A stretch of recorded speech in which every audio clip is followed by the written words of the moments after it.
Yo creo que hemos hecho un partido muy completo, creo que también hemos manejado muy bien la situación adversa de 1-0 el marcador, a pesar de haber gozado de muchas ocasiones, y creo que habiendo sido mejores hasta el momento, así hemos llegado al descanso 1-0, y creo que eso, seguir creyendo, y ese trabajo defensivo nos ha llevado quizás a llegar a los minutos finales con esa fortaleza de poder llevarnos el encuentro. Pero también hay que destacar que el equipo rival Ciervana ha competido muy pero que muy bien, y que creo que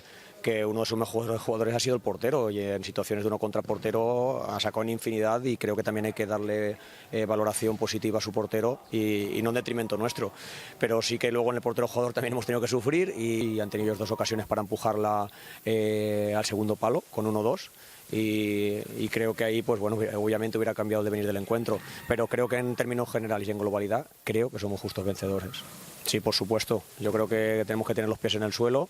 y con humildad y con mucha ambición pues seguir trabajando. Yo creo que esto nos da tranquilidad. El volver a puntuar fuera después de aquel partido que tuvimos en Ibarra creo que nos fortalece y nos hace seguir creyendo una vez más en el trabajo.